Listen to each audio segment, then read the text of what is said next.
Alors, je pense qu'une hiérarchie, c'est nécessaire. Après, il faut qu'elle soit, qu'elle soit bien mise en place, c'est-à-dire que, voilà, avoir une hiérarchie pyramidale, je trouve que ça ne fonctionne pas spécialement.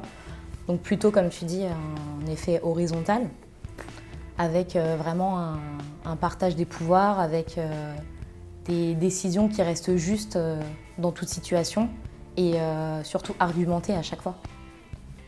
Voilà, imposer un ordre, même hiérarchiquement parlant, je trouve pas ça cohérent ni intéressant s'il n'y a pas d'explication derrière du but, de la finalité. Donc à Sephora, je l'ai vécu. Après, c'était aussi à moi d'affirmer mon caractère et d'expliquer pourquoi j'étais en désaccord avec certaines décisions, tout en restant correcte et en respectant cette hiérarchie. Et je pense qu'elles l'ont bien reçu, puisque maintenant, quand j'ai un ordre, entre guillemets, il est justifié, il est juste. Alors la hiérarchie, ça me fait toujours beaucoup rire, parce que dans toutes les boîtes que j'ai fait, j'avais au minimum 5 personnes au-dessus de moi jusqu'au PDG. Donc on est sur du N+6. Et le plus amusant dans tout ça, c'est que souvent mon N+2, donc mon chef qui est à un rang au-dessus de moi, donc une personne à qui je devrais quand même parler souvent, n'est généralement pas géographiquement au même endroit que moi.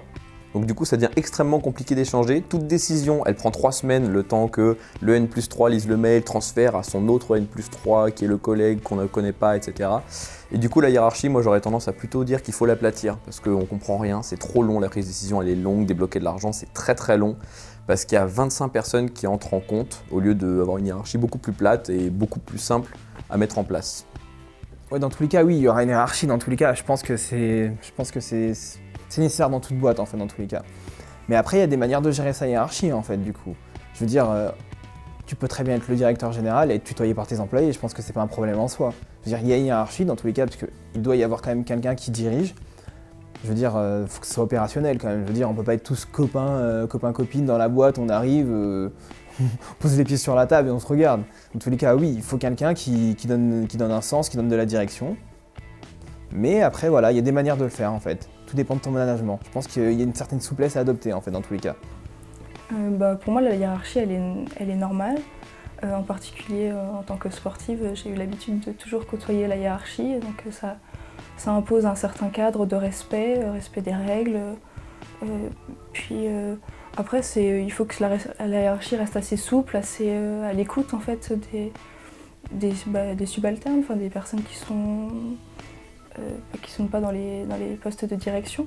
Mais pour moi, ça ne pose pas de problème. Non. Au contraire, c'est plutôt ça forme un cadre peut-être plus serein pour travailler. Mais elle doit rester vraiment très souple, cette hiérarchie.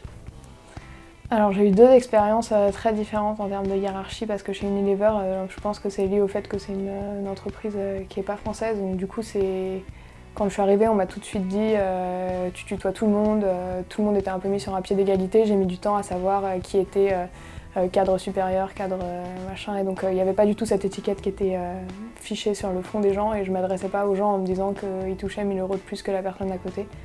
Donc c'était beaucoup plus une relation d'égal à égal et j'ai trouvé que c'était en tout cas très facile sur le plan de l'intégration parce qu'on n'hésitait pas du coup à aller parler aux gens, à leur poser des questions parce qu'il n'y avait pas cette barrière de se dire mince, je peux pas me parler comme ça à un grand chef ou quoi que ce soit. Alors que dans l'entreprise dans laquelle je suis actuellement, il y a beaucoup plus, on raisonne vraiment par strate, donc il y a mon niveau, le niveau de N+1, le niveau de N+2.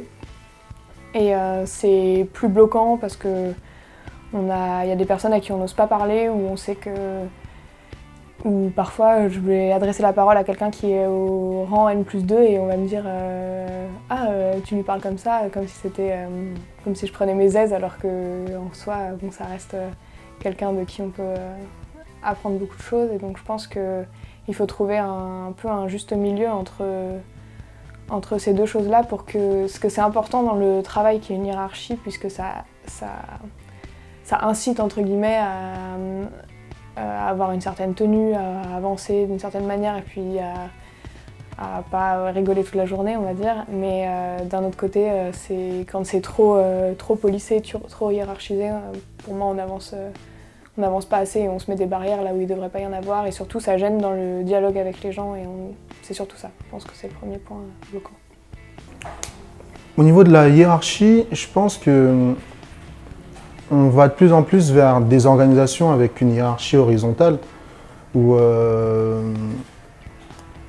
on a moins des boss et beaucoup plus de leaders dans ces organisations-là. Parce que, enfin, déjà, je vais expliquer la différence entre boss et leader. Le boss, ça va être la personne qui va nous imposer de faire quelque chose. Et le leader, c'est la personne qui va nous montrer comment faire la chose et nous accompagner dans le processus de faisabilité de cette chose-là. Donc c'est quelqu'un qui est dans l'empathie. Voilà, la vraie différence entre le boss et le leader, c'est l'empathie.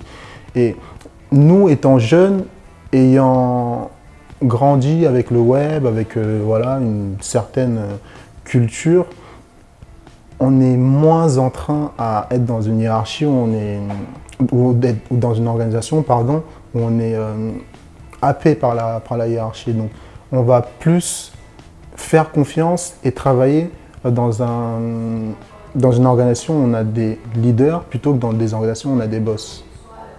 Oui, je me suis confronté justement à la question de la hiérarchie dans mon travail. J'ai commencé en tant qu'un employé mais petit à petit justement je me suis dit que j'ai les capacités pour tenir moi-même ce business-là.